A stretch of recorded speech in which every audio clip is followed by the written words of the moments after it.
propose de démarrer cette séance. Il est 18h. D'ailleurs. Je propose de démarrer cette séance du conseil municipal. Je vais donc faire l'appel.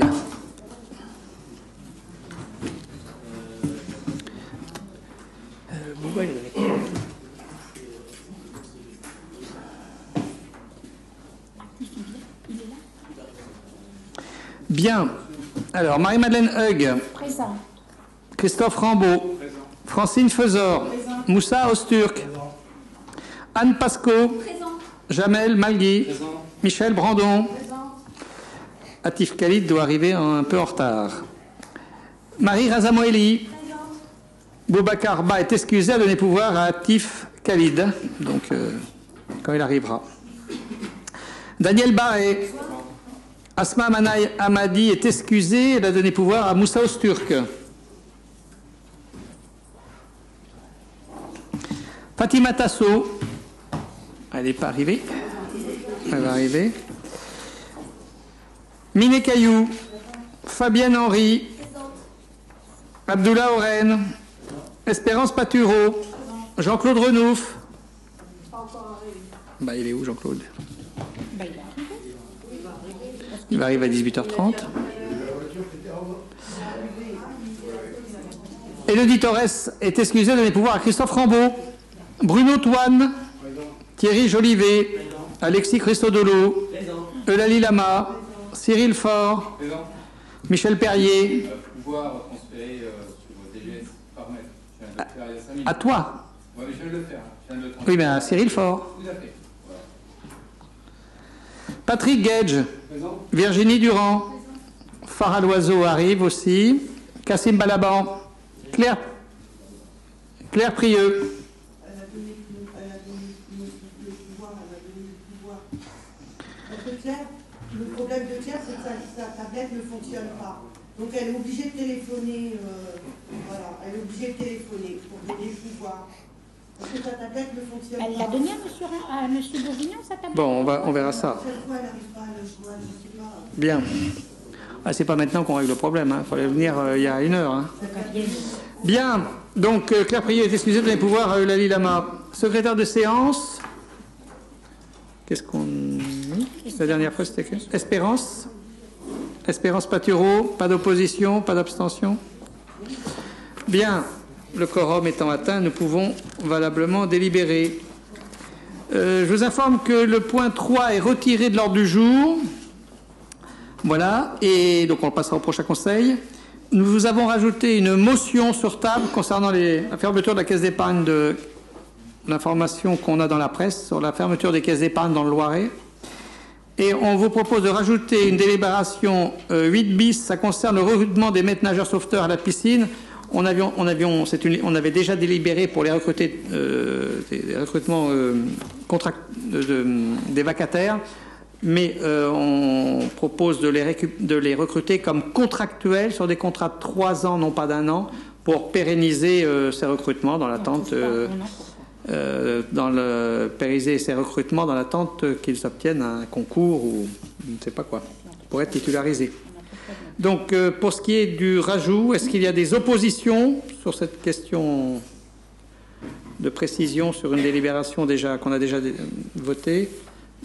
Pas d'abstention, pas d'opposition, pas d'abstention. C'est donc rajouté au point 8 bis qui concerne la piscine. Bien, délibération numéro 1. Une avance de subvention au guidon chalétois, monsieur Rambaud. Donc, Fatima Tasso est présente, merci. Et Jean-Claude Renouf arrive. Merci à tous les deux. C'est bon? Oui. Bon, oui, c'est comme tous les ans. Donc, pour le guidon chalétois, donc M. Fouché, le président du club, a sollicité la municipalité afin d'obtenir une avance sur la subvention de fonctionnement 2025. Au regard des impératifs de préparation de leur saison sportive qui entraînent des investissements importants sur le début d'année, il est proposé au conseil municipal de prendre en compte ces demandes et de verser une avance sur la subvention de fonctionnement 2025 du guidon chalétois à hauteur de 23 000 €. C'est une délibération qu'on prend chaque année. Est-ce qu'il y a des questions? Je propose donc de voter. voter cette délibération. Est-ce qu'il y a des oppositions, des abstentions? Une abstention? Oui, une abstention, monsieur Jolivet. C'est donc adopté, merci. Délibération numéro 2, une avance de subvention au fonctionnement de l'USC, monsieur Rambaud. C'est la même chose, ça concerne l'USC Omnisport. Donc Madame Ferreira, la présidente, qui a sollicité la municipalité pour obtenir une avance sur la subvention de fonctionnement de l'Omnisport 2025. Et pareil, on regarde les impératifs des différentes sections de l'Omnisport. Il est proposé au conseil municipal de prendre en compte cette demande et de verser une avance sur la subvention 2025, également à hauteur de 23 000 €. Très bien, s'il y a des questions, je vous propose de voter cette avance. Est-ce qu'il y a des oppositions, des abstentions? C'est adopté, merci. Délibération numéro 4, une petite modification du règlement intérieur de la crèche Casanova. Madame Sceaux. Merci, monsieur le maire. Alors, pour donner suite à la demande de la CAF, et ce afin d'être conforme aux attentes de la Convention d'objectifs et de financement et aux adaptations récentes de fonctionnement, il convient de modifier le règlement intérieur de la crèche Casanova comme suit. Les modalités d'accueil sont formalisées au terme d'un contrat adapté aux besoins des familles. Deuxième point, les congés. Plus de limitation de congés déductibles pour les familles. Le nombre de jours d'absence de l'enfant, pour les congés, au sein de la structure est à déterminer pour les parents en fonction de leurs besoins. Le contrat d'accueil établi lors de l'admission indiquera le nombre d'heures de congés. Ces heures ne sont pas facturées car incluses dans la mensualisation. Au terme du contrat, si ces heures n'ont pas été prises, elles seront facturées lors de l'édition de la dernière facture. Si le capital de congé est épuisé, les heures prises en fonction des congés sont facturées.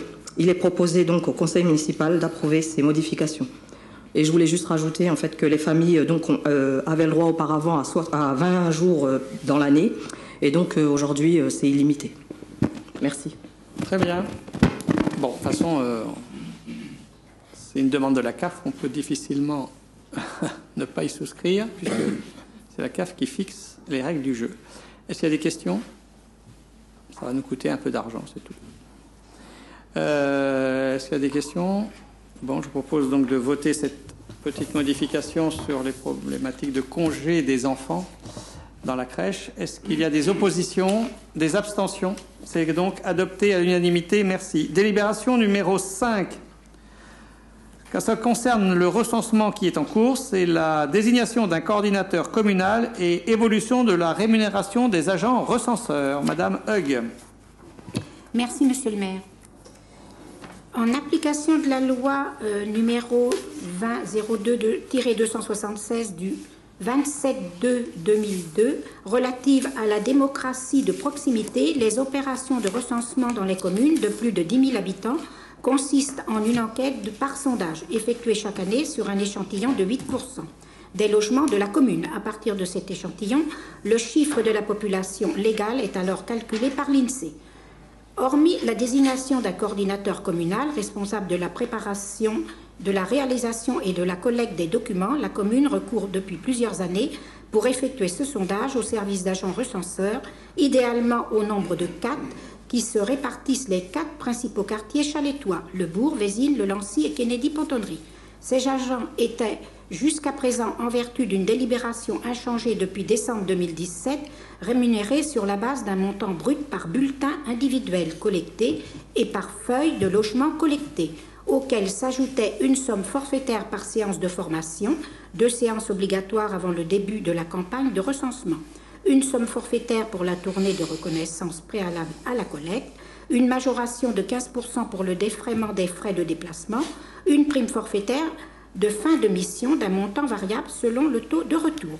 La mise en œuvre de ces dispositions donnant lieu à une rémunération peu attractive au regard du temps passé et de l'implication et de la disponibilité requise, il est proposé de mieux valoriser la mission des agents recenseurs. En effet, la fidélisation des agents recenseurs d'une année sur l'autre apparaît comme un facteur déterminant de la réussite du sondage qui requiert viabilité, discrétion et organisation, ainsi qu'une bonne connaissance du territoire. Aussi, à partir de la campagne de recensement 2025 qui se déroule du 16 janvier au 22 février, il est proposé de retenir une rémunération globale forfaitaire pour l'ensemble de la mission, incluant la tournée de reconnaissance, les 2 demi-journées de formation, la prime de fin de mission et le remboursement des frais, d'un montant de 1 275 € bruts pour les recenseurs titulaires de la fonction publique, 1 430 € bruts pour les recenseurs contractuels. Cette rémunération équivaut à une somme globale d'environ 1 150 € net qui sera versée au mois de mars. Il est précisé que l'État verse chaque année une dotation spécifique destinée à compenser les frais mis en œuvre par la collectivité pour effectuer le recensement. Cette dotation est pour 2025 de 2 324 €. Il convient également par la présente délibération de désigner un coordinateur communal afin de mener et diriger en interne les opérations de recensement. Dans l'hypothèse où ce dernier serait un agent communal, une augmentation de régime indemnitaire sera appliquée au mois de mars pour rémunérer cette mission. Il est précisé que cette délibération a été présentée au CST du 28/1/2025. Donc le coordinateur, c'est toujours la même personne qui s'en occupe depuis des années. Voilà. Très bien, merci. Est-ce qu'il y a des questions? Bon, c'est un travail difficile, un peu ingrat, compliqué, celui d'agent recenseur, hein, c'est pas très simple. Donc il est bon, voilà. Et je pense qu'il était bien de revoir les rémunérations sur le principe, puis on regarde ce que font aussi les autres communes. Est-ce qu'il y a des questions? Bon, sachant que les derniers chiffres de recensement sont bons, plutôt positifs, je pense qu'on va attendre que ça se confirme sur plusieurs années pour voir si effectivement nous regagnons des habitants après en avoir perdu pendant 20 ans en lien avec tous les travaux de renouvellement urbain qu'on a fait d'une part et tout le mouvement naturel lié à la décohabitation et au desserrement des ménages. Donc, je vous propose de voter cette délibération. Est-ce qu'il y a des oppositions, des abstentions? C'est donc adopté. Merci. Délibération numéro 6, mise à jour du tableau des effectifs. Madame Hug.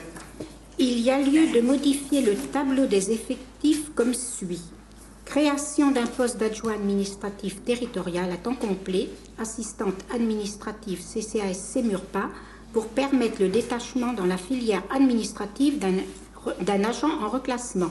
Quand c'est un agent qui vient de la filière animation, on est obligé de le reclasser, donc là c'est le cas dans la filière administrative. Modification de l'affectation d'un poste d'adjoint administratif principal 2e classe à temps complet en tant qu'agent administratif du service scolaire pour permettre l'intégration directe de l'agent déjà en poste sur le cadre d'emploi adapté. Là, c'est la même chose. C'était un agent qui vient de l'animation, qui est en poste administratif depuis plusieurs années, donc il convient de le mettre dans la bonne filière aujourd'hui. Modification de l'affectation d'un poste d'adjoint d'animation à temps complet en tant qu'agent d'accompagnement à la petite enfance en crèche pour permettre le recrutement par voie de mutation d'un agent titulaire de ce grade. Là, c'est pareil, c'est le remplacement d'un permanent, un adjoint d'animation, donc pour travailler à la crèche en tant qu'auxiliaire de périculture, donc elle n'a pas le grade, donc c'est quelqu'un, donc c'est un remplacement permanent d'un adjoint d'animation, donc pour travailler à la crèche. Ensuite, temps complet d'enfance. Modification de l'affectation d'un poste d'adjoint principal 2e classe à temps complet en tant que référent ludothécaire pour permettre le recrutement par mobilité interne d'un agent titulaire de ce grade. Donc là, c'est en mobilité en interne. Donc c'est un directeur du périscolaire sur le poste de ludothécaire, donc pour remplacer Véronique qui est partie en retraite. Création d'un poste de rédacteur principal 1re classe à temps complet, directeur des ressources humaines, afin de pouvoir nommer un agent sur ce grade suite à la réussite d'un examen professionnel. Création d'un poste à 26-35e, adjoint d'animation territoriale, agent polyvalent, au service culturel. Là, c'est pareil, c'est le reclassement, c'est un complément, un animateur à 9 heures, donc qui va compléter son temps de travail sur le poste polyvalent, donc ça va être un poste polyvalent à la ludothèque. Au service culturel, excusez-moi, parce que comme il y a aussi le même... au service culturel, voilà. Donc c'est pour compléter aussi son temps de travail. Ça lui fera un temps complet. Donc elle aura pour mission soutien logistique à l'organisation des événements culturels et à l'accueil des artistes, promotion de la programmation culturelle, accueil et billetterie du service culturel en semaine et lors des spectacles. Création d'un poste de médiateur de santé sur le grade de moniteur éducateur intervenant familial à temps complet auprès du centre municipal de santé. Elle aura pour mission apporter un accompagnement personnalisé aux patients, comprendre les données médicales à remplir, les démarches administratives, à trouver les ressources adaptées, aide financière, transport, dossier MDPH, ALD, dossier en EHPAD, demande de tutelle, curatelle, recherche de spécialistes, informer les patients sur leurs droits et les orienter vers les services adaptés à leurs besoins, faciliter la communication entre les patients et les professionnels de santé en tenant compte des différences culturelles, sociales ou linguistiques, intervenir en cas de conflit ou de malentendu entre les acteurs en favorisant le dialogue et la recherche de solutions négociées. Participer à des projets pour contribuer à l'amélioration de la qualité de prise en charge en participant à des projets d'évaluation et amélioration continue. Sensibiliser les populations vulnérables aux risques pour la santé et les encourager à adopter des comportements plus sains. Contribuer à la création de relations partenariales avec les différents acteurs, hôpital, CCAS, professionnels de santé, CLC, CLS, PETR, région, département, commune, agglomération. Et ce poste donc est financé par l'ARS. Il nous est entièrement financé. Voilà. Alors, création d'un poste de directeur financier au pôle social et senior sur le grade d'adjoint administratif principal première classe à temps complet. Il aura pour mission l'élaboration du budget et son suivi en collaboration avec la directrice de pôle, suivi des régies de recettes et d'avance du pôle. Veille réglementaire des procédures d'exécution financière et budgétaire. Donc c'est quelqu'un qui est déjà aussi dans la collectivité, ce n'est pas un nouvel emploi, c'est une mobilité aussi interne, un nouveau poste. Suite. Voilà. Très bien, est-ce qu'il y a des questions? Oui. Bonsoir à toutes et à tous. Une question sur le recrutement du médiateur santé au CMS. Si je ne me trompe pas, dans le ROB, il est indiqué que l'ARS prendra en charge le salaire de cet agent, mais seulement en 2025. Qu'en est-il des années suivantes? Merci. Ah non, nous avons une dotation de 80 000 € la première année, je crois. Hein, pendant 3 ans. Donc c'est une rémunération, enfin c'est une dotation de l'ARS qui dépasse largement la rémunération de la personne, puisque ça couvre pendant 3 ans et la rémunération et les aménagements de locaux qu'il faut faire pour installer cette personne dans un bureau avec etc., etc. Donc c'est vraiment il y a une vraie prise en charge totale de l'ARS sur ce poste de médiateur auquel bon. C'est une politique de l'ARS qui vise à installer dans les territoires des médiateurs santé, avec les missions qu'on vous a expliquées. Hein. Bon, voilà. Donc voilà, oui, non, c'est vraiment pris en charge par l'ARS à 100%. Pendant 3 ans. Donc c'est bien. C'est bien. Puis c'est utile, c'est nécessaire. Ça accompagne, ça vient compléter l'offre médicale, enfin, en tout cas, d'accompagnement médical sur le territoire. Parce qu'elle ne va pas travailler que sur Chalette. Hein. Elle sera basée à Chalette, après elle peut intervenir, si j'ai bien compris, sur d'autres secteurs. Bien, est-ce qu'il y a d'autres questions?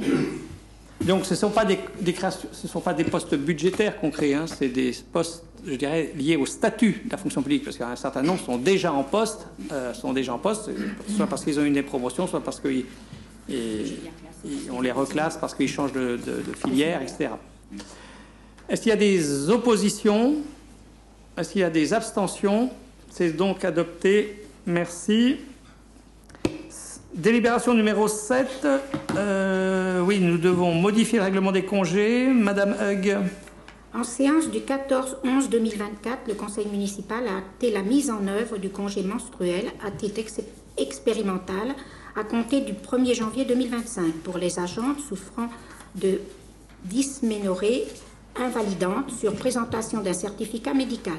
Ce congé peut être pris selon différentes modalités non cumulables, dont l'octroi de 1 à 2 journées d'autorisation spéciale d'absence en période menstruelle. Cette nouvelle modalité d'ASA est ajoutée au règlement des congés qui doit par conséquent être modifié. Très bien. Bon, pas compliqué.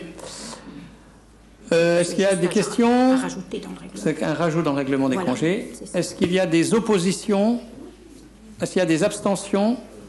C'est donc adopté. Merci. Alors, certaines collectivités, vous avez vu que la région a adopté la même délibération, enfin la même délibération, le même principe. La région parle d'arrêt menstruel plutôt que de congé menstruel. C'est une question de dire, on n'est pas en congé, quoi. Voilà, bon. Je sais pas, on verra si on modifie nous aussi l'appellation en parlant d'arrêt menstruel plutôt que de congé menstruel. Bien, délibération numéro 8. 7 bis. Oui, la 7 bis, elle est où? C'est pour les maîtres nageurs. Ben oui, mais je ne l'ai pas. 7. 7 bis. J'ai pas la 7 bis. Alors, madame, vous l'avez? Oui. Eh bien, allez-y. Au terme de l'article L313-1 du Code général de la fonction publique, les emplois de chaque collectivité ou établissement sont créés par l'organe délibérant de la collectivité ou de l'établissement. Ainsi, il appartient à l'Assemblée délibérante de déterminer l'effectif des emplois à temps complet et temps non complet nécessaires au fonctionnement des services. C'est une délibération qu'on lit à chaque fois qu'on crée des contrats sur 3 ans. Donc là, c'est pour la piscine, c'est pour fidéliser nos maîtres nageurs à la piscine. Dans le cadre de l'ouverture du centre aquatique Claude Blain, la ville de Chalette-sur-Loing a créé 3 emplois permanents d'éducateurs des activités physiques et sportives à temps complet pour exercer les missions de maître nageur sauveteur à compter du 10/3/2023.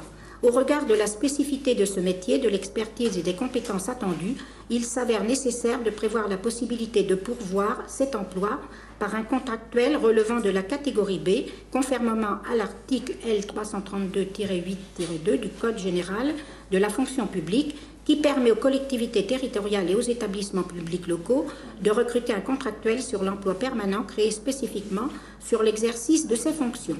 L'agent contractuel sera alors recruté par voie de contrat à durée déterminée pour une durée de 3 ans et au maximum pour une durée initiale de 3 ans. Le recrutement de l'agent contractuel sera prononcé à l'issue d'une procédure prévue par les décrets numéro 2019-1414 du 19 décembre 2019 et numéro 88-145 du 15 février 1988. Ceci afin de garantir l'égal accès aux emplois publics. Ce contrat sera renouvelable par reconduction express en respectant la procédure de recrutement mentionnée ci-dessus. La durée totale des contrats ne pourra excéder 6 ans. À l'issue de cette période maximale de 6 ans, le contrat de l'agent sera reconduit pour une durée indéterminée. L'agent contractuel devra justifier d'un diplôme reconnu par la profession permettant d'exercer l'emploi de maître nageur sauveteur. Sa rémunération sera calculée par référence à l'échelle indiciaire du grade d'éducateur des activités physiques et sportives, du cadre d'emploi des éducateurs des activités physiques et sportives. La rémunération sera déterminée en prenant en compte notamment les fonctions occupées, la qualification requise pour leur service, la qualification détenue par l'agent contractuel, ainsi que son expérience. Au regard de ces éléments, il est donc proposé au conseil municipal d'autoriser monsieur le maire à recruter 3 contractuels sur le fondement de l'article L 332-8-2 du Code général de la fonction publique sur les emplois permanents d'éducateurs des activités physiques et sportives à temps complet de catégorie B pour exercer les fonctions de maître nageur sauveteur. Très bien, bon, vous avez compris. C'est des agents qui sont déjà en poste. C'est des agents qui sont en poste. On n'a pas recruté d'agents statutaires, c'est-à-dire titulaires de la fonction publique territoriale. Donc on n'en trouve pas. On essaye de stabiliser les contractuels qu'on a trouvés, avec des contrats de 3 ans. Voilà. Bien, est-ce qu'il y a des oppositions, des abstentions? C'est donc adopté à l'unanimité. Merci. Délibération 8. Ah oui, hein?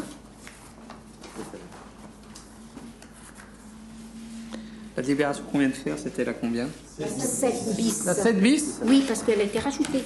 Oui, parce que moi je l'ai en 8 bis, c'est pour ça. Là, c'est Bon, la 7 donc bis. c'est bon. Délibération 8. Réhabilitation. Réhabilitation d'un bâtiment, c'est notre point accueil jeune. C'est une nouvelle mise à jour du tableau de financement. Il n'y a pas beaucoup de modifications, mais pour présenter le dossier à l'État, on nous a demandé de modifier. Donc vous avez le tableau de financement du point accueil jeune, donc l'ancienne pharmacie de Châteaublanc, un montant hors taxe de 859 963,0 € hors taxe, travaux, maîtrise d'œuvre, contrôle, études. En recettes, donc une demande à l'État DETR, DSIL 250 000 €. De toute façon, c'est forcément du hors taxe, les subventions. Le CD 45, volet 3, 231 760. La CAF, 147 006. Et l'autofinancement, 231 197. Voilà, donc c'est la mise à jour du dernier tableau. Je ne sais pas s'il y a eu de différence par rapport à la dernière fois. D'accord. C'est le département qui a changé. OK. Eh bien, très bien. Voilà, c'est une mise à jour.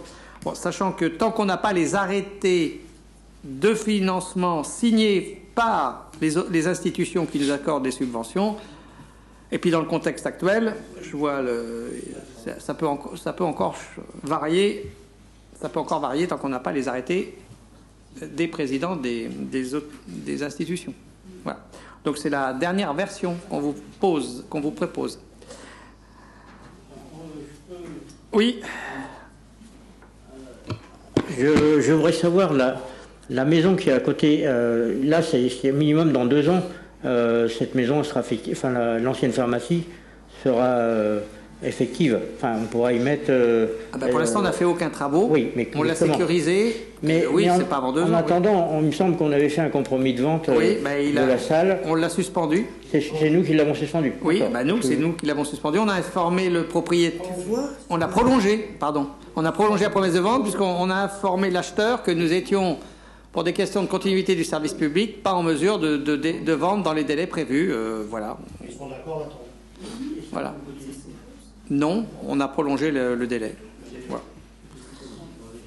C'est bon, ça viendra participer de l'autofinancement. Voilà, comme le Secours populaire attend avec impatience la maison de quartier de la Pendronnerie et sa restructuration. Voilà.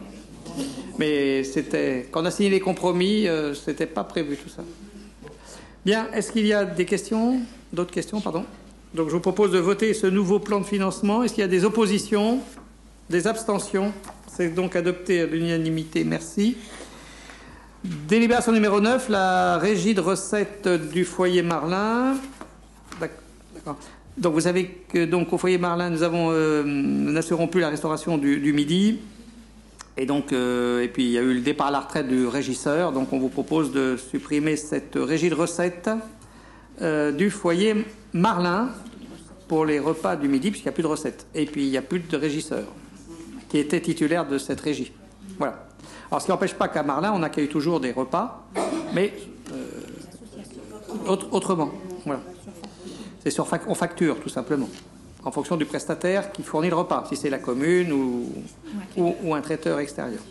Donc le foyer fonctionne toujours en restauration, mais avec d'autres prestataires. Est-ce qu'il y a des oppositions, des abstentions? C'est donc adopté. Merci. Des créances éteintes, délibération numéro 10. Alors oui, c'est pareil. Le Trésor public continue, je pense, à nettoyer ses comptes. Là, vous voyez qu'on a toute une série de titres de 2013, les plus anciens, si je regarde bien. Donc sur la restauration municipale, un ensemble de titres, je ne les ai pas comptés, excusez-moi, mais il y a peut-être une trentaine, qui vont de 6 € à 349. Alors ça, je ne sais pas ce que c'est, 349. Ah, je ne l'ai pas vu celui-là. Oui, mais ça, c'est les centres de loisirs. Non, c'est la restauration. 349, ça me paraît beaucoup. Il doit y avoir une explication, je ne sais pas. Bref. Voilà, de 2013. Ah oui, c'est peut-être c'était un ensemble de titres antérieurs, sans doute à 2013. Donc pour 1127 €, pour le centre de loisirs périscolaire, 103,40 €, il y a 7 titres, de 1,10 € à 35 €. Voilà. Donc c'est nous admettons ces produits recouvrables et créances éteintes. De toute façon, on n'a pas beaucoup le choix. Est-ce qu'il y a des oppositions, des abstentions? C'est donc adopté. Nous arrivons donc à la délibération numéro 11, c'est le débat d'orientation budgétaire pour 2025. Donc, puisque la loi nous demande d'avoir ce débat et d'acter que nous avons bien eu ce débat. Voilà. Vous l'avez tous eu, ce document. Il est passé à la commission des finances. Enfin, on a fait une commission générale la semaine dernière. Avec... voilà. Donc, comment je ne vais pas vous lire tout le document. On va vous présenter quelques supports. Merci, Monsieur le maire, Mesdames, Messieurs les élus. Donc, je vous fais grâce des premières slides, puisqu'en fait, ça rappelle simplement la réglementation et qui nous impose en fait aux collectivités et le délai réglementaire. Ensuite, vous avez, pareil, une première étape avec des données nationales, donc qui concernent la croissance, l'inflation, l'évolution des postes contribuant à l'inflation. Une petite remarque préalable. Hein. Normalement, lorsqu'on débat, le débat d'orientation budgétaire se fait avec la connaissance qu'on a du loi de finances initiale du budget de l'État. Bon. Évidemment, cette loi de finances initiale du budget de l'État pour 2025 n'a pas été votée à ce jour par l'Assemblée nationale, ni par le Parlement. Cela dit, moi, si j'ai bien compris, la base de travail des députés aujourd'hui et des sénateurs, ça reste le même document, c'est-à-dire le document, la loi de finances initiale élaborée par Barnier. Voilà. Donc Bayrou a mis cette loi de finances en discussion auprès des députés et des sénateurs, avec des annonces que dont vous avez pris connaissance dans la presse sur les 4000 emplois dans l'éducation nationale, sur des choses... Donc, mais ça, on n'en sait rien. Mais en tout cas, sur les données fondamentales... Alors, avec l'annonce que pour le budget, pour les collectivités locales, ça ne serait pas un effort de 5 milliards, mais de 2,2 milliards. Donc, on est sachant que néanmoins, l'effort demandé aux collectivités locales, ça ne sera pas 2,2, mais 2,2 plus 5 milliards. Je vous ai déjà expliqué tout ça. Ce qu'il y avait derrière les 5 milliards, entre l'augmentation de la cotisation CNRACL, la cotisation URSSAF, le non-remboursement de 10% du FCTVA, etc., etc. Donc, aujourd'hui, on est sur un effort pour les collectivités locales de 7,7 milliards, plus de 7 milliards, sachant qu'on ne sait pas exactement comment le bloc communal sera impacté. Bref, mais en tout cas, dans les chiffres qu'on vous donne là, c'est les documents issus du projet de loi de finances initiale que j'appellerais Barnier, et qui est le seul document qu'on connaisse aujourd'hui. Et il n'y en aura pas d'autres, si j'ai bien compris, dans la discussion. Voilà. Après, qu'est-ce qui sera voté à l'arrivée et est-ce qu'il sera voté et comment, on ne sait pas. Voilà, excusez-moi d'avoir interrompu, mais c'est une petite précision. Dans les principales mesures du projet de loi de finances 2025, notamment la création d'un fonds de réserve. Ce fonds serait abondé par un prélèvement sur les montants des impositions des communes, des départements, des régions et de leurs établissements publics à fiscalité propre, dont les dépenses réelles de fonctionnement sont supérieures à 40 millions d'euros. Ce prélèvement serait cependant conditionné au dépassement d'un solde de référence, déterminé encore une fois par les arrêtés du ministre du Budget. Concernant la DGF du bloc communal, donc l'article 29 du projet de loi de finances 2025 intègre une quasi-stabilisation des prélèvements sur recettes au profit de la dotation globale de fonctionnement. L'enveloppe passe ainsi de 27 245 46 362 euros en 2024 à 27 244 686 833 euros en 2025. Au sein de cette enveloppe, 320 millions d'euros d'abondements serviront à financer, comme en 2024, la progression de 290 millions des cotisations de péréquation verticale des communes. Celle de la dotation d'intercommunalité des EPCI à hauteur de 30 millions. Cet abondement sera financé par le mécanisme d'écrêtement de la dotation forfaitaire des communes et de la part CPS des EPCI. Ensuite, voilà, je vais pas tout vous lire, hein, mais c'est des abondements de dotation de péréquation qui sont quasiment inchangés en 2025, avec une DSU qui était initialement fixée à 140 millions d'euros. Et le comité des finances locales a finalement décidé d'ajouter 10 millions d'euros, donc portant cette enveloppe supplémentaire à un total de 150 millions d'euros. Les mesures relatives au SPIC, l'enveloppe globale de fonds de péréquation des ressources intercommunales et communales est maintenue à 1 milliard d'euros. Toutefois, malgré cette stabilité, des variations sont toujours à prévoir sur les montants individuels calculés. Le coefficient de revalorisation forfaitaire des bases pour 2025, donc comme le prévoit l'article 1518 bis du Code général des impôts, à compter de 2018, les valeurs locatives foncières sont revalorisées en fonction de l'inflation constatée, et non plus en fonction de l'inflation prévisionnelle, comme c'était le cas jusqu'en 2017. Au mois de septembre 2024, selon les prévisions de la Banque de France, l'IPSCH s'établirait à plus 2,5% en 2024, plus 1,5% en 2025 et plus 1,7% en 2026. Ces prévisions sont à appliquer sur les bases en N+1. Toutefois, ces prévisions s'appliquent uniquement sur les bases d'habitation et de locaux industriels, et non sur les bases dites professionnelles et commerciales. Une diminution ciblée du soutien à l'investissement, donc une diminution du fonds vert. Donc le fonds vert, effectivement, a été la principale victime de la diminution du soutien apporté à l'investissement des collectivités. Et cette diminution de cette ressource ne vient cependant que pérenniser une action déjà mise en place sur l'année 2024. Donc la loi de finances 2024 avait ouvert 2 milliards de crédits, mais qui se sont effectivement matérialisés à hauteur d'1,12 milliard. Le projet de loi de finances 2025 vient consacrer cette baisse en actant une autorisation d'engagement d'uniquement 1 milliard pour 2025. Ensuite, vous avez les détails des différentes sources de financement de l'investissement. Donc, ce qui concerne le SDIL, le DETR, DPV et DSID. Donc, vous avez les montants qui sont répartis dans le tableau suivant. Le projet de loi de finances de la Sécurité sociale 2025, donc avec une hausse des cotisations à la CNRSRL de 4 points en 2025. Ensuite, on arrive en fait sur le budget de la collectivité, donc propre à notre collectivité. Donc un état des lieux de l'exécutif 2024 donc, à ce jour, donc, qui doit encore bouger puisque nous n'avons pas encore finalisé la section investissement et fonctionnement 2024. Donc vous avez ici voilà, aussi un tableau des différentes recettes de fonctionnement par chapitre. Donc n'hésitez pas à m'interrompre si vous avez des questions. Ensuite, sur ce même budget 2024, cette fois-ci, les dépenses de fonctionnement, donc avec un chapitre 12 qui représente la masse salariale et les charges RH, donc ce qui explique ces 12 millions d'euros, on y reviendra après. Ensuite, les recettes d'investissement, donc là encore réparties sur différents chapitres. Les dépenses d'investissement.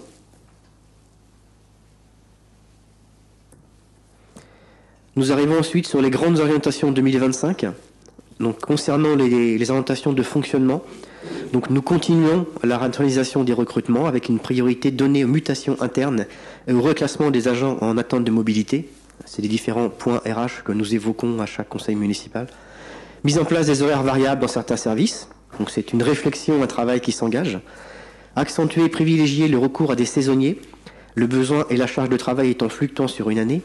Assurer une continuité de la démarche de prévention des risques au sein de la collectivité. Développer et installer la e-administration, continuer le développement de l'infrastructure informatique, notamment en s'appropriant l'outil SharePoint, s'assurer que toute nouvelle activité soit financée par une baisse de dépenses ou une recette équivalente dans une logique de priorisation, en lien évidemment avec les efforts financiers des budgets et des investissements de l'État. Continuer le recours possible à une externalisation de certaines missions quand cela est possible et cohérent, s'inscrire dans la recherche perpétuelle de subventions nouvelles ou reconduites.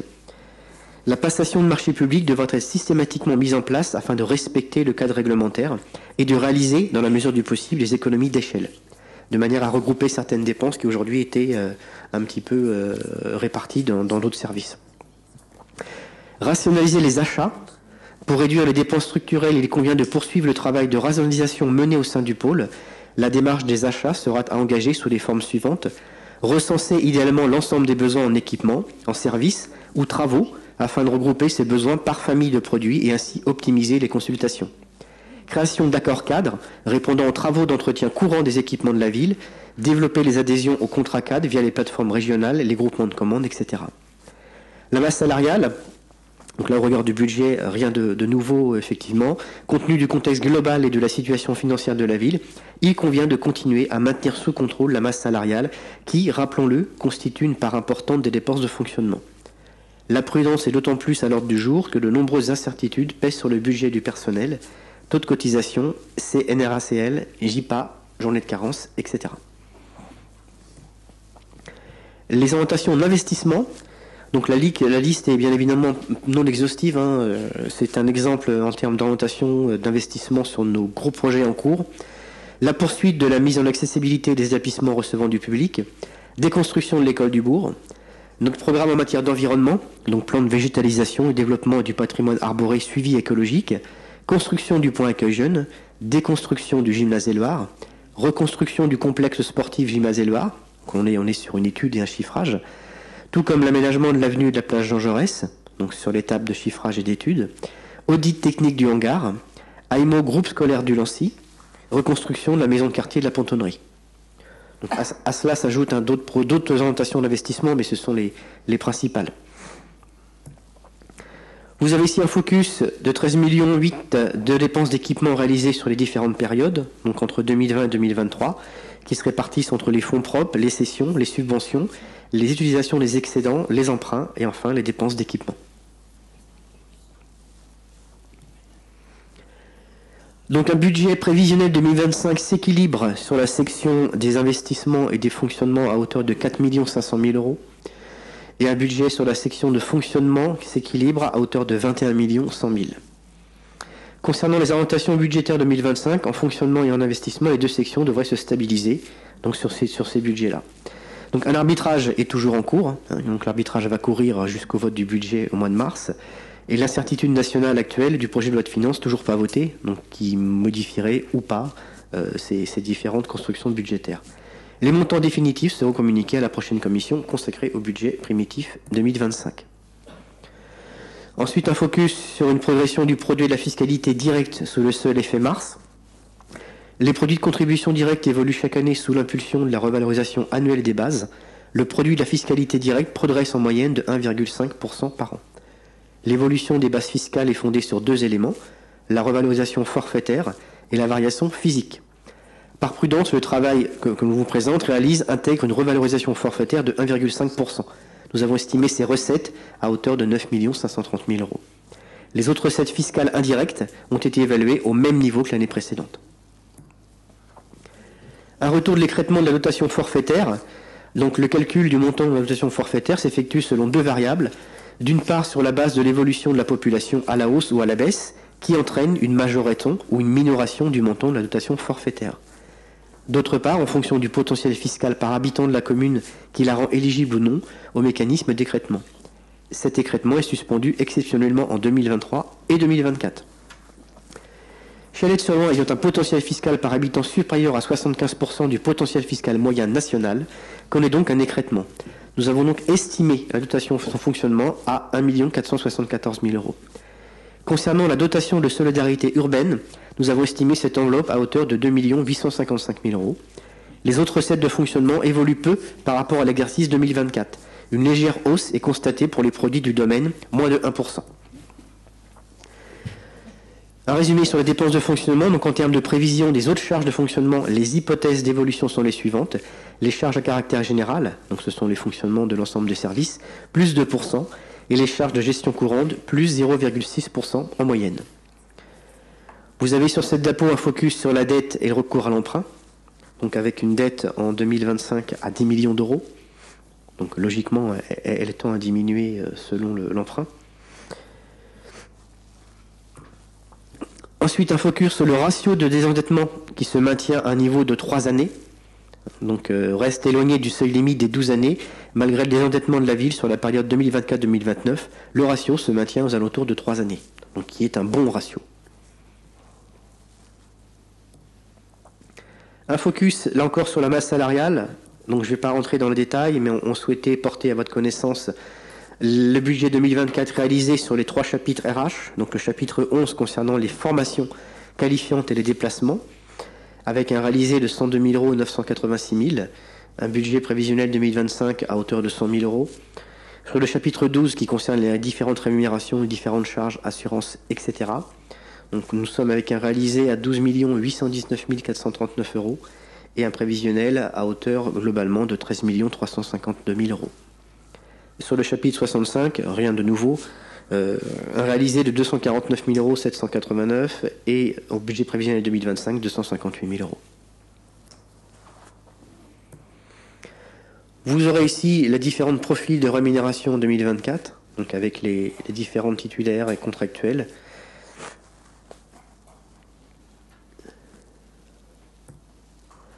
Ensuite, les profils des rémunérations par rapport aux différents effectifs en nombre.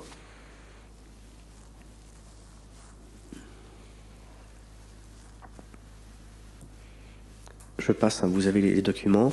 Un effectif par catégorie en 2024, donc c'est une moyenne sur l'année, en termes de catégorie A, B, C et autres. Laurent, tu me précises, si tu me précises, c'est quoi autres, Laurence? C'est des contrats PEC, des apprentis. Ok, c'est les contrats PEC et les apprentis, pour vous donner une précision complémentaire. Vous avez ici un diagramme sur les âges moyens des effectifs en 2024. Donc comme vous le constatez sur la tranche 58-64, vous constatez effectivement que d'ici 2-3 ans, on aura un turnover de ces agents qui forcément vont partir à la retraite. Donc ça vous donne une moyenne de 44 ans. Vous avez l'ensemble des éléments, je vous laisserai en prendre connaissance dans le détail. Ensuite, une répartition des effectifs en 2024 au sein des 13 cadres d'emploi les plus représentés, donc des animateurs territoriaux jusqu'aux adjoints techniques territoriaux.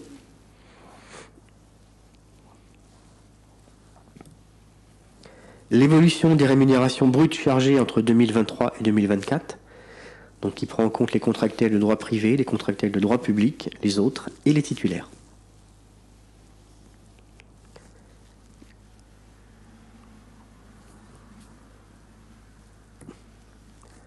Ensuite, une évolution, répartition des rémunérations et des charges sur 2024, donc qui comprend la rémunération permanente, les heures supplémentaires et les heures complémentaires, le régime indemnitaire, les autres rémunérations, les retraites, l'URSSAF, les autres charges, etc.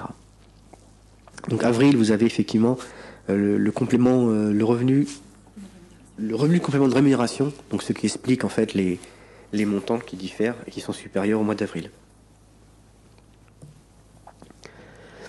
Les inscriptions au budget prévisionnel 2025, donc avec le total dont je vous communiquais tout à l'heure, donc avec un chapitre 65, un total chapitre 12 et un total chapitre 11, donc qui nous fait un budget prévisionnel en 2025 à 13 711 000,44 €.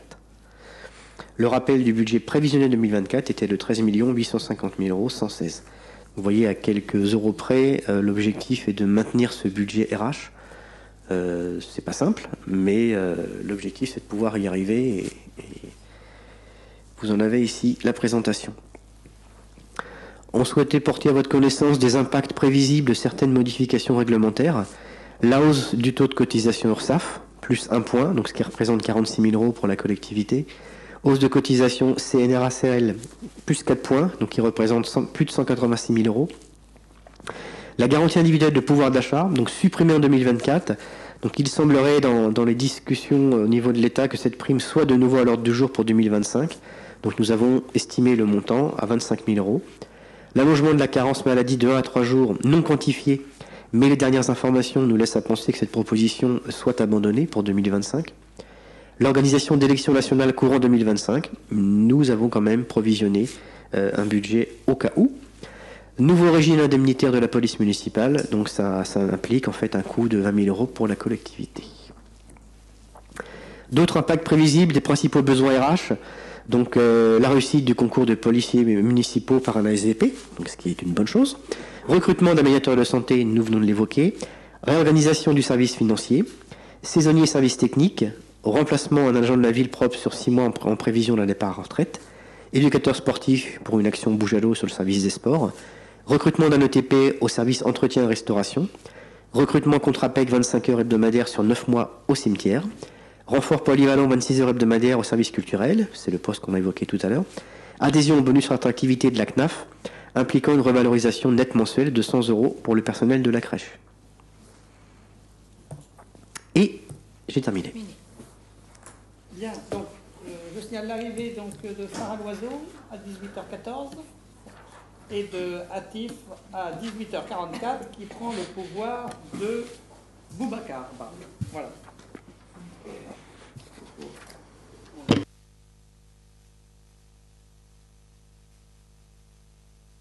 Encore dans la préparation de ce budget, notamment dans les dépenses de personnel, encore des arbitrages à faire,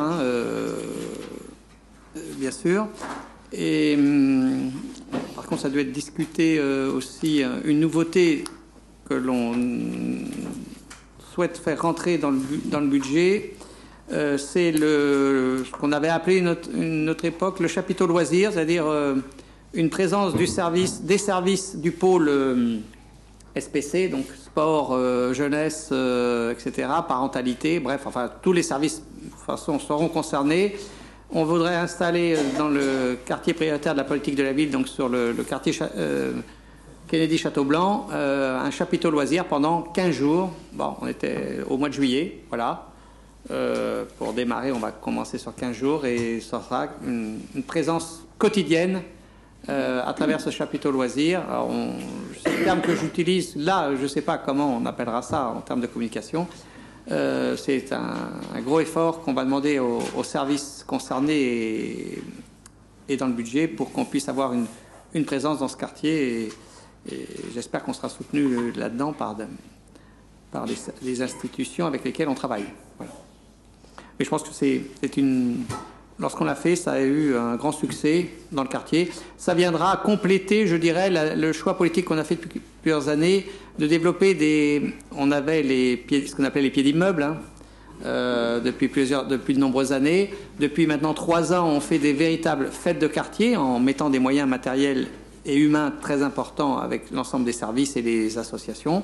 Donc on a cette volonté sur la période, je dirais, des beaux jours, de développer les fêtes de quartier, la fête de Chalette, la présence dans un quartier prioritaire de la politique de la ville, le plus grand de l'agglomération, donc Kennedy-Châteaublanc, de ce chapiteau loisirs en plus. Et puis, évidemment, maintenant, ce que l'on fait, tout le reste, ce qu'on fait tous les ans, évidemment, autour de l'accueil des jeunes, des enfants, etc., tout au long de l'été, dans les centres de loisirs en particulier, mais aussi tout ce que l'on fait sur le lac, maintenant, chaque été, avec la baignade, la guinguette, etc., etc. Voilà, donc c'est des moyens matériels, des moyens financiers que l'on souhaite mobiliser et humains autour des projets de service pour être au plus près des habitants au moment de la période estivale. Voilà.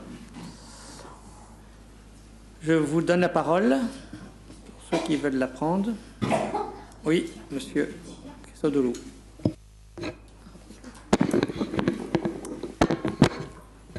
Merci, monsieur le maire.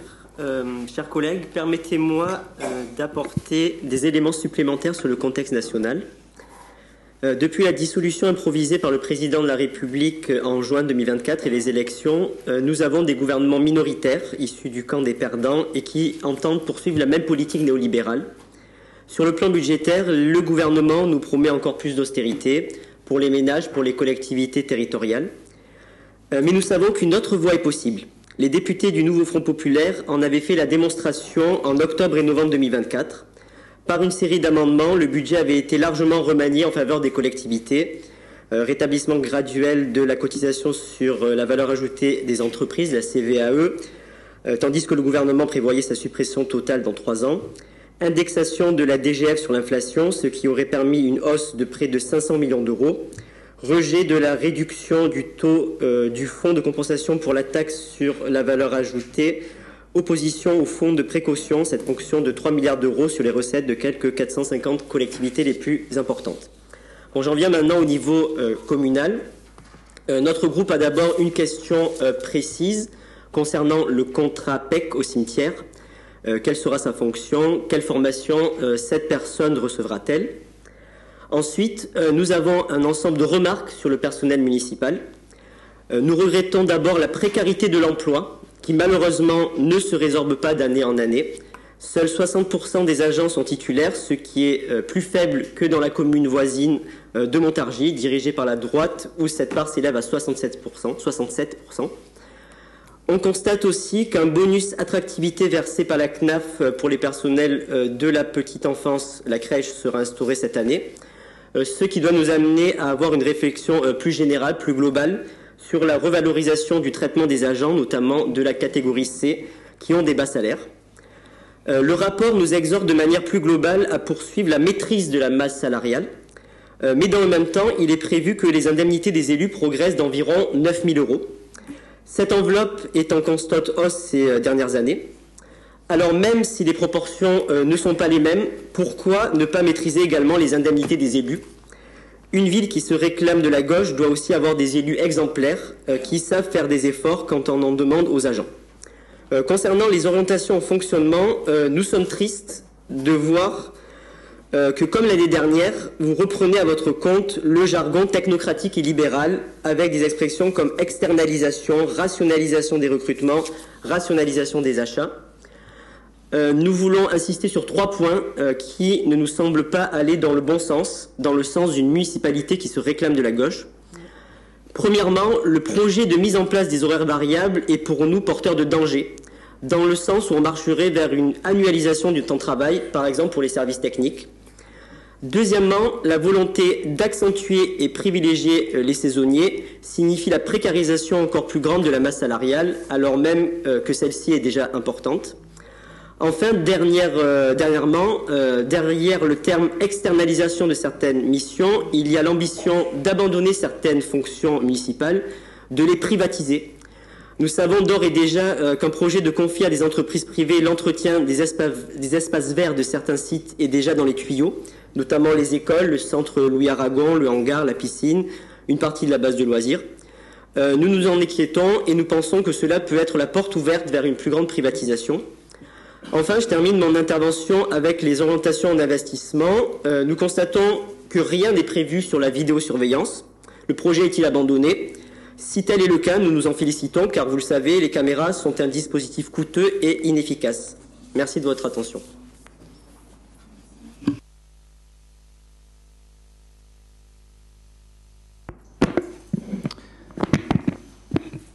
Bonsoir Monsieur le maire, bonsoir les élus. Alors plusieurs questions sur ce débat d'orientation budgétaire. La première va concerner la déconstruction de l'école du Bourg. Donc on a échangé au dernier conseil municipal sur un hypothétique développement économique avec une création d'une maison de retraite. Donc on voulait savoir si ça ne se faisait pas, on resterait toujours dans l'idée de développement économique, hein, voilà, création d'emplois, etc. Tout simplement, voilà, c'est ce que c'est un engagement de la ville, hein, parce que les gens attendent de l'emploi, du logement aussi, mais de l'emploi. Donc ça serait une très bonne chose. Et dans l'idée, c'est voilà, de savoir si vous allez continuer cette politique de création d'emplois. Voilà. Pour la deuxième question, donc ça va être les jumelages.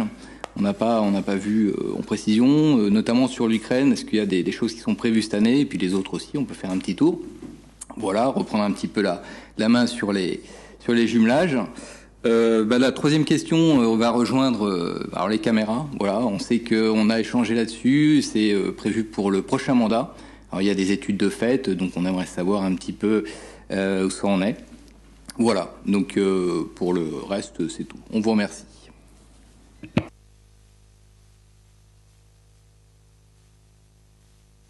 Oui, rapide. Nous. On se félicite déjà de cette présentation de haute qualité de cette exécution budgétaire et des projections. Voilà, il faut souligner le travail, le gros travail de pédagogie, de mise en perspective des différentes données. Et voilà, elle donne du sens sur l'exécution et les projections. Nous nous félicitons de la marche communale de tous les projets qui continuent leur route et en même temps épreuve de gestion efficace, un endettement qui reste totalement maîtrisé, qui ne place pas la ville dans une zone de danger, contrairement à beaucoup de villes, et qui permet non seulement de mener des projets et de se projeter vers l'avenir.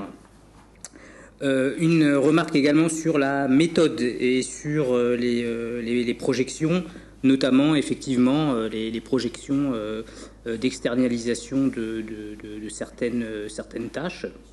Je l'avais dit l'année dernière, je le répète cette année. Gérer une ville de manière efficace, se poser les questions, refaire une revue des méthodes de travail, s'interroger sur l'efficacité des outils utilisés et également, et dans l'intérêt des Chalétois, dans l'intérêt d'une bonne gestion, se poser les bonnes questions. Et parfois, effectivement, c'est pas une insulte. On considère que ce n'est pas une insulte d'externaliser certaines tâches, si effectivement, ou de les mutualiser, si effectivement ça apporte plus d'efficacité dans la gestion quotidienne et surtout fait diminuer la facture les factures communales. Et je le répète, beaucoup de villes ont déjà entamé cette démarche, de gauche comme de droite. Il n'y a pas de propriété de l'externalisation qui serait uniquement destinée à des villes de couleur politique liées à la droite, mais c'est uniquement une gestion. L'objectif, c'est d'avoir une gestion efficace pour effectivement amener à se poser les bonnes questions, pas du tout remettre en cause ni mettre en danger le personnel. Là n'est pas le sujet. C'est effectivement, et dans toute organisation et toute organisation importante, structure importante comme la ville de Chalette, revoir ses processus de travail, s'interroger sur leur efficacité et également s'interroger, élus comme administration, sur les moyens d'améliorer la gestion communale et parfois effectivement avoir recours à des prestataires externes. Toutes les villes le font, je le répète, et ça n'a jamais causé une casse sociale comme on voudrait nous le faire croire. Enfin, dernière remarque, c'est sur la projection sur le prochain budget. Là aussi, ça vous a été rappelé, de nombreuses actions vont continuer à être menées et nous ne pouvons que nous féliciter de ces actions au cœur du terrain qui touchent tous les Chalétois. Monsieur le maire l'a rappelé, avec en point d'exergue le dispositif municipal autour du printemps et de l'été à Chalette, qui fait rayonner notre ville non seulement dans l'agglomération, mais bien au-delà. Merci.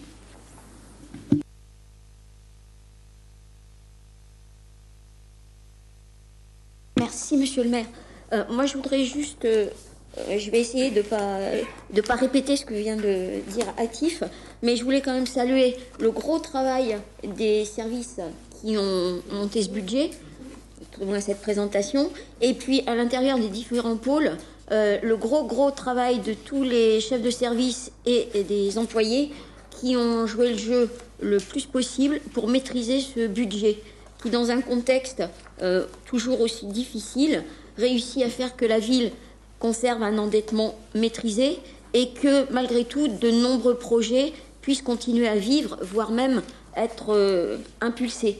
Et puis j'ajouterais aussi que quand on regarde la pyramide des âges de nos agents, on se rend compte que on a des agents qui sont vieillissants, donc qui peuvent souffrir de différentes pathologies, et que malgré tout on essaie systématiquement de les faire monter en compétences.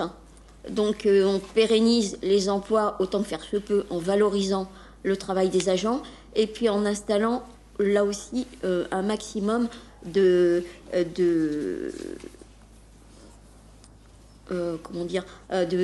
matériel pour leur faciliter la tâche. Tous les agents d'entretien notamment, ainsi que les ATSEM, ont été équipés d'outils leur facilitant le travail. Alors après, je ne vais pas répéter ce qu'a dit Atif, donc je me contenterai de ça. Voilà, c'est ce que je voulais rajouter.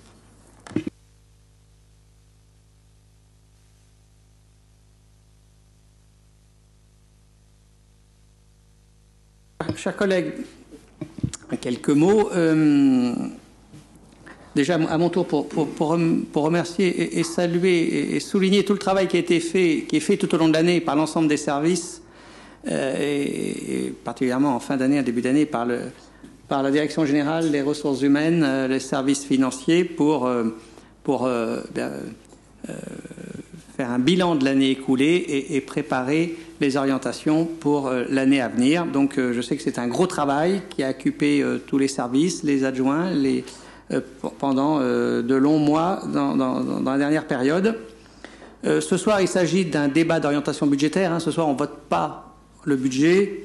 Je ne vois pas comment on pourrait le faire, vu l'ensemble des interrogations qu'on a sur un certain nombre de postes de dépenses et de recettes. Donc, préservons-nous de jugements définitifs, alors qu'il s'agit que de simples orientations et de constats comptables sur l'accomplissement de l'exercice passé. On peut simplement dire que l'exercice passé s'est accompli dans de bonnes conditions en essayant de respecter les grands équilibres qu'on s'était fixés en début d'année 2024 lorsqu'on a voté ce budget. Vous avez eu tous entre les mains le bilan des 4 derniers mandats. En 2026, à la fin de ce mandat, nous célébrerons, je l'espère, avec sans doute une nouvelle victoire aux élections municipales, les 55 ans de cette municipalité de gauche.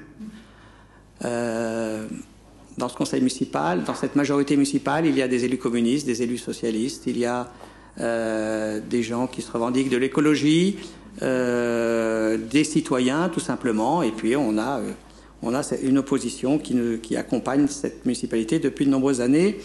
C'est une municipalité de gauche, je le dirais, dans sa diversité, avec à sa tête un maire communiste, et je crois qu'il n'y a que M. Christodoulou qui n'est pas au courant de cette affaire-là. La Chalette est une ville progressiste, innovante. Elle irrigue, c'est un phare, une petite étoile rouge qui irrigue tout l'est du département. Vous le voyez bien, hein, lorsqu'il y a les résultats des élections, il y a un point rouge à l'est du département, c'est Chalette. Et l'ancrage progressiste à gauche de cette municipalité est très ancien, et nous le poursuivons dans des conditions qui sont celles d'aujourd'hui, qui ne sont pas les conditions politiques d'il y a 50 ans, 40 ans, 30 ans, 20 ans. Nous le faisons dans le contexte d'aujourd'hui, avec une population qui évolue, se renouvelle, qui bouge, qui est jeune encore, très jeune, et qui est une population qui recommence à augmenter. Je crois que les actions innovantes, on a parlé encore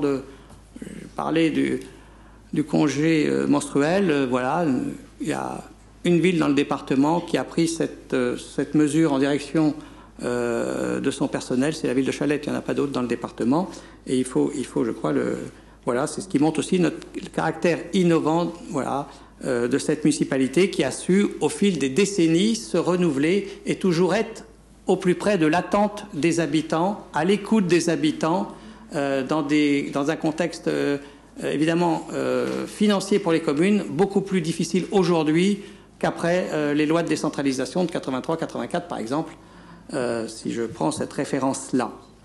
Voilà, donc nous allons, le bilan que vous avez tous eu entre les mains nous montre combien l'action de cette municipalité, avec l'ensemble de ses élus, majorité opposition, avec l'ensemble des agents de la municipalité, avec l'ensemble des agents communaux, avec les associations, avec les habitants, nous avons su développer et faire grandir cette ville à un rythme important, parce que lorsqu'on regarde le bilan, on a appris que les 20 dernières années, il est quand même assez impressionnant pour une ville de 13 000 habitants, et je crois que c'est bien ça qui est important pour la vie de nos habitants. Voilà. Aujourd'hui, je dis, moi, je vais pas répondre à des questions précises, puisque aujourd'hui, c'est un débat d'orientation budgétaire. Nous mettons en débat des données qui sont aujourd'hui provisoires. Donc, je vais pas rentrer dans des explications de choses qu'on ne vote pas et qu'on n'a pas encore votées, puisqu'elles ne sont que prévisionnelles. Voilà. Non, je pense que le bilan nous montre que nous sommes un conseil municipal responsable, et la gestion de cette commune en bon père de famille le montre, tant sur le plan financier que du personnel, avec des innovations très importantes dans la protection du personnel. Voilà, ce qui n'empêche pas d'être un bon père de famille et d'innover et d'être toujours à l'innovation. Mais on innove tout simplement socialement parce que nous sommes à l'écoute des habitants et que nous sommes proches de leurs attentes. Et donc l'innovation, elle fait partie de l'ADN de cette municipalité, toujours avec ce sens des responsabilités, de l'écoute des habitants, de son personnel, et c'est bien ce que retracent tous les documents que l'on a pu produire ces derniers temps.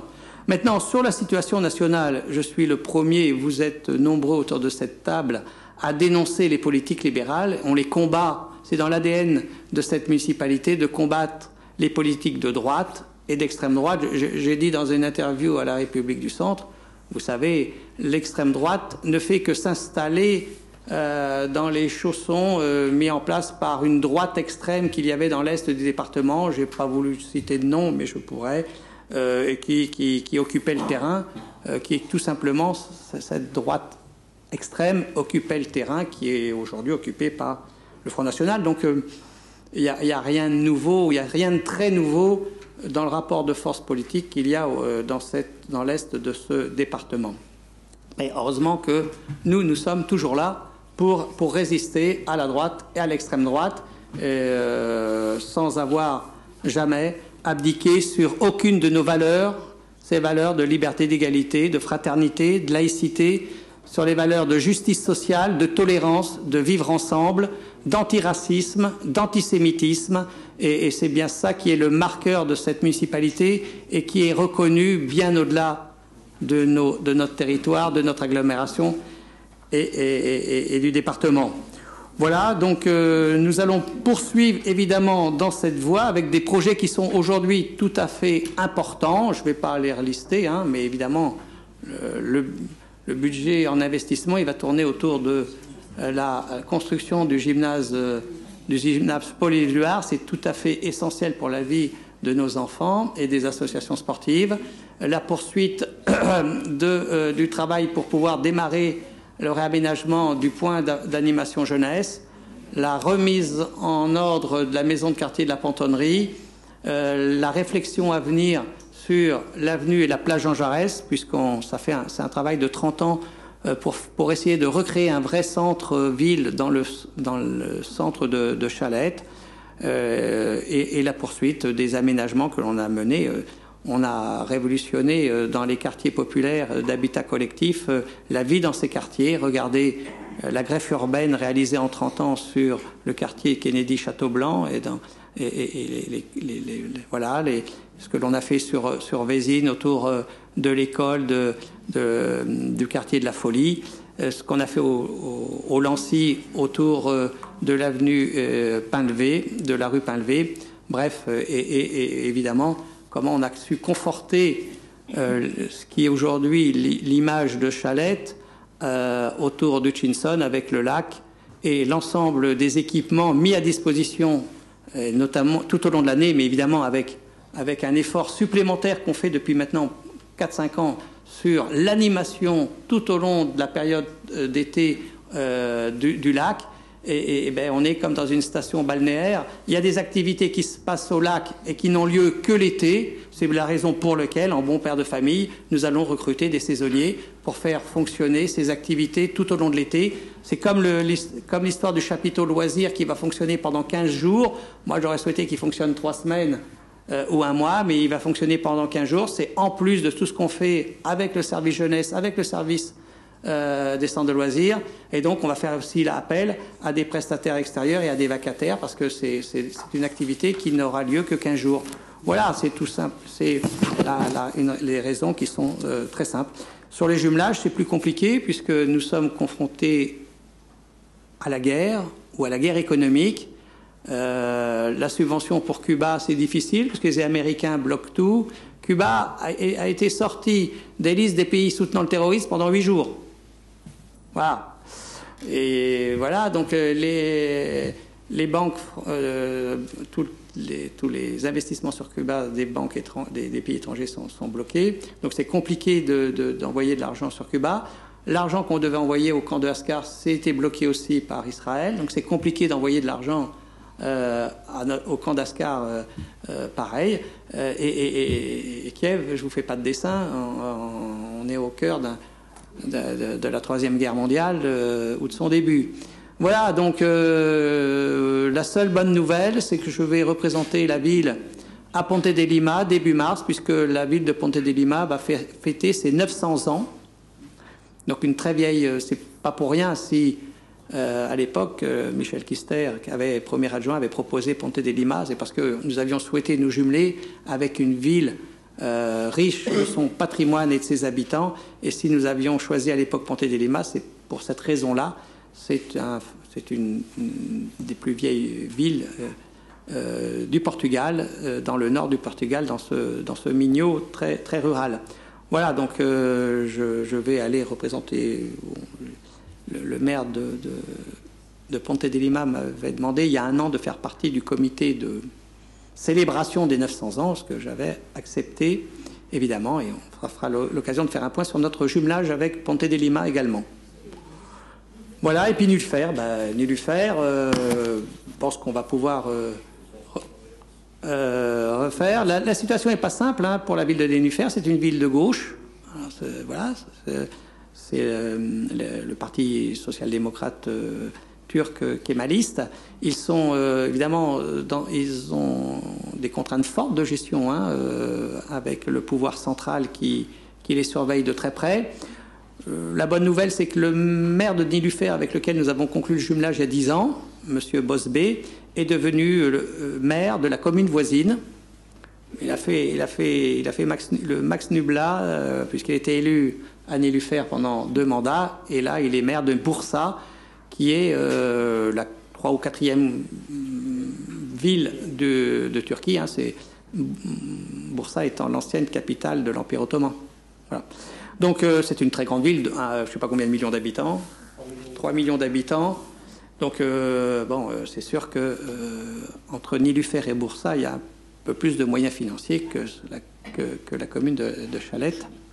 Et sans doute nous serons amenés à aller à Nilüfer avec, j'espère, des habitants de Chalette pour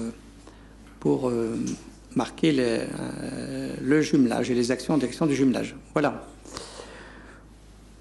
Est-ce qu'il y a des questions? Oui. Pour compléter sur les jumelages, donc donner, puisqu'on me le demande, un petit panorama de ce qui se passe de manière concrète, et vous inviter au comité du jumelage fin février. Alors sur le camp d'Ascar, effectivement, on a, suite à la crise de la Covid, on a repris, réengagé les actions. Et je crois que c'est un film qui vous avait été passé. Vous avez pu mesurer les résultats sur le terrain avec la rénovation de l'aire de jeu, voilà, qui ravit les résidents du camp et les familles. On a les remerciements sur ce point. Au niveau du Portugal, donc effectivement la célébration des 900 ans de la ville, et monsieur le maire sera invité à se rendre sur place. J'ai moi-même visité la ville de Ponte de Lima au mois de décembre pour réactiver nos liens avec l'Ukraine. Donc effectivement, situation de guerre, donc initiative locale. Il y aura une soirée Ukraine qui est prévue au hangar dans les prochaines semaines. Soirée solidarité. On travaille le projet avec le service culturel. La Turquie, là aussi, donc une soirée qui est prévue pour mettre à l'honneur la Turquie au hangar, la ville de Nilüfer, et on l'espère la visite d'une délégation de la ville pour notamment le nouveau maire de Nilüfer, si c'est possible, pour marquer célébrer les longues années de coopération, et on sera pratiquement au timing des 10 ans, un peu plus. Du jumelage, et donc ça aussi une soirée qui est prévue au hangar au printemps de mémoire. Et avec Cuba, c'est très difficile effectivement, là on est vraiment se heurte à des difficultés quasiment infranchissables. On travaille là aussi à essayer d'organiser une opération de solidarité. Donc effectivement il y a des gros problèmes d'acheminement de matériel, et les aides encore plus difficiles car le système bancaire est bloqué. On travaille avec le service pour essayer, peut-être au niveau de Chalette, de monter une opération de solidaire avec Cuba. On n'a pas encore trouvé le contenu, Et ça, je veux dire, c'est peut-être la partie la plus aisée, puisque le plus difficile, ce sera d'acheminer fonds ou matériel à Cuba avec la situation politique. Voilà, globalement, sur les jumelages, les actualités en cours. Monsieur le maire, juste, je souhaiterais vous relancer dans le cadre de ce débat sur deux orientations que nous avons proposées. Et je ne pense pas que... Enfin, je n'ai pas entendu votre réponse détaillée sur ces sujets-là. C'est l'orientation économique. Est-ce que vous envisagez, avec votre majorité, de renforcer le développement de l'emploi dans la commune, dans la mesure, bien sûr, des ressources et des moyens de la commune, mais ils existent. Et sur la sécurité, notamment sur le développement des caméras, est-ce qu'on poursuit les travaux? Je pense que c'est un sujet important. Certains souhaitent l'arrêter, d'autres le poursuivre. Nous souhaitons le poursuivre. Quelle est la position de la ville? Moi, je pensais plutôt répondre à ces questions lorsqu'on votera le budget. Voilà, qui viendront... mes réponses viendront en appui des propositions précises que je ferai sur le budget. Voilà, la vidéoprotection, nous avons mis au budget l'année dernière, et nous l'avons lancé, une étude technique, avec une étude de programmation avec une assistance à maîtrise d'ouvrage, puisqu'il faut un AMO qui est en cours de désignation. Là, il va être désigné dans quelques jours. Et l'AMO va faire une étude de programmation qui mettra en évidence les contraintes techniques, financières, réglementaires sur une éventuelle vidéoprotection. Et après, nous désignerons à l'issue, cette étude d'AMO nous servira à choisir un cabinet technique qui montera un dossier technique qui sera sur le bureau du prochain conseil municipal de 2026. Et ce conseil municipal en 2026 en fera ce qu'il entend en faire sur la mise en œuvre opérationnelle d'un tel dispositif. Voilà. Sur l'économie, toute l'action de la municipalité a une dimension économique. Lorsque nous faisons plus de 300 feuilles de paye tous les mois dans cette collectivité, c'est du pouvoir d'achat, c'est de l'activité de création, c'est de l'activité économique pour le commerce et l'artisanat du secteur.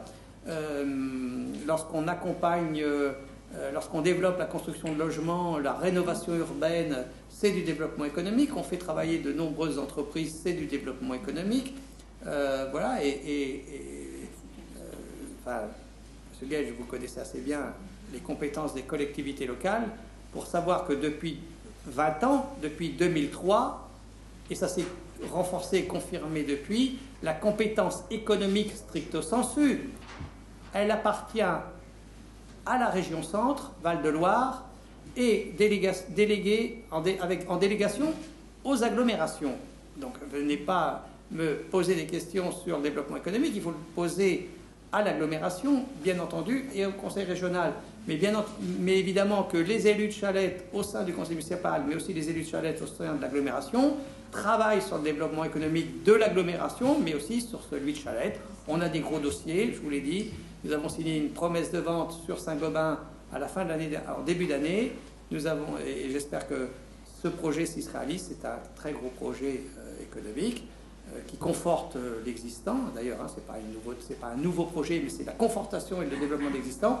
Et sur l'avenue Jean Jaurès, l'ancienne école qui est en cours de démolition, nous avons signé une promesse de vente fin d'année avec un promoteur immobilier, pour ne pas le nommer, c'est Édouard Denis, pour une résidence pour personnes âgées et des locaux commerciaux. Voilà.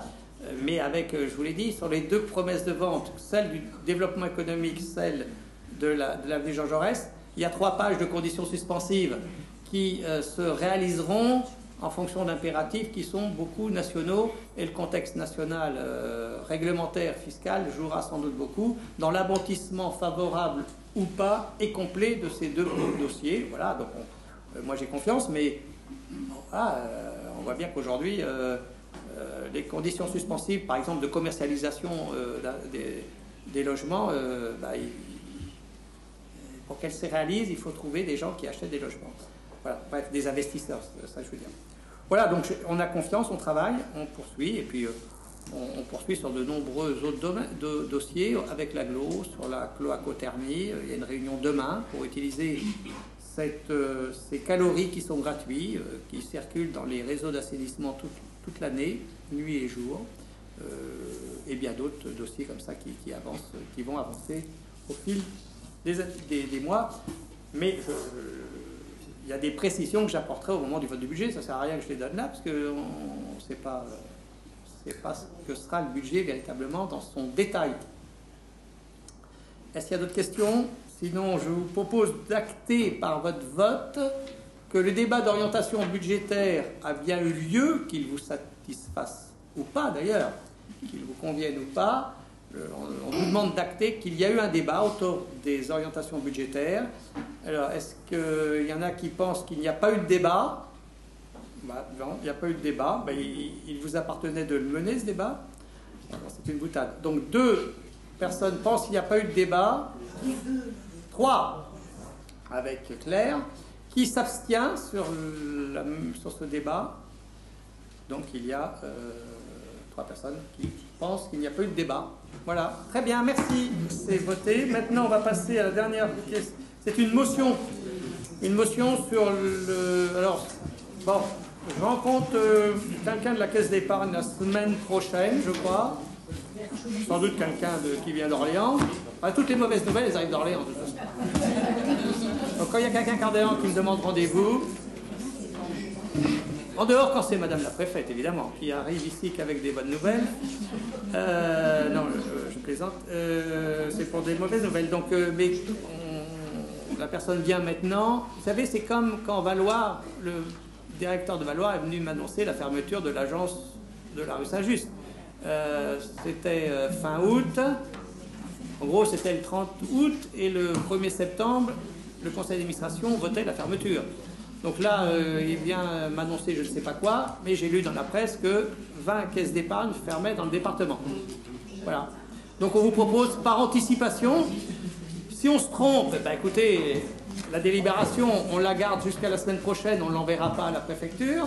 Si on se trompe, mais si on ne se trompe pas, on aura anticipé la discussion que j'aurai la semaine prochaine avec cette personne.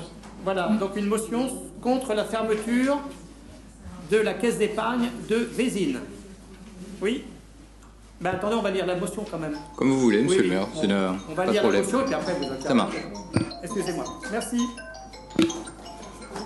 Donc, monsieur le maire va recevoir le 11 février prochain le directeur commercial de la Caisse d'épargne Loire Centre qui souhaite lui faire part d'un projet concernant l'agence bancaire de Vézines. Et quel projet? Puisqu'il s'agit tout simplement de la fermeture de celle-ci implantée en plein cœur du quartier. Cette fermeture s'inscrit dans un processus plus large visant à fermer 21 agences sur les 186 existantes situées en milieu rural et dans les quartiers. Cette fermeture va réduire davantage les services de proximité puisque je vous rappelle que les sièges sociaux d'EDF-GDF, de la Banque de France, de la douane, de la perception municipale ont déjà déserté le Montargois et que la Poste a fermé il y a quelques mois le bureau de Vézines. Donc, cette réduction des services de proximité va aggraver encore plus les problèmes d'attractivité des territoires ruraux. Cette fermeture, monsieur le maire l'apprend par voie de presse, sans qu'aucune concertation n'ait été menée, ni auprès des élus locaux, ni auprès de la population, alors que la Caisse d'épargne est censée être une banque coopérative et mutualiste. Considérant que cette fermeture touche particulièrement nos aînés, les personnes vulnérables et ceux qui n'ont pas accès à Internet ou à des moyens de déplacement suffisants leur permettant de se rendre dans une autre agence, considérant que la présence de cette agence est un facteur clé pour garantir l'égalité d'accès aux services bancaires et financiers, en particulier dans les petites communes, le Conseil municipal, réuni en sa séance du 28 janvier 2025, premièrement, dénonce fermement la fermeture de l'agence bancaire et la politique de réduction des services publics menée par les institutions financières qui pénalisent les plus fragiles et aggravent la marginalisation de nos territoires. Deuxièmement, demande à la Caisse d'épargne de Vézines Loire Centre de revenir sur cette décision et préserver ainsi l'accessibilité des services bancaires à tous les habitants de la commune. Troisièmement, appel à une révision des politiques publiques concernant la présence des services bancaires et des services publics de proximité en milieu rural et à une plus grande responsabilité sociale des institutions financières, en particulier dans les territoires fragiles. Quatrièmement, invite l'ensemble des élus et des citoyens à se mobiliser pour préserver les services publics de proximité et à lutter contre l'aggravation de la fracture territoriale qui met en péril l'avenir de nos communes. Cinquièmement, adresse cette motion à la direction régionale de la Caisse d'épargne ainsi qu'aux représentants de l'État dans le département. La discussion est ouverte. Si vous voulez intervenir, messieurs, dames. Monsieur Faure. Oui, monsieur le maire. Donc, bien sûr, on va soutenir cette motion. Hein. Donc, on salue la réactivité pour la création de cette motion. On ne sait pas si demain la Caisse d'épargne va fermer. On l'espère pas, mais il y a de grandes chances qu'elle ferme. Malheureusement, comme d'autres sur le département, on portait juste une réflexion au cas où elle fermerait, d'éventuellement pouvoir mettre un petit peu les étiquettes politiques des autres communes aussi qui fermeraient sur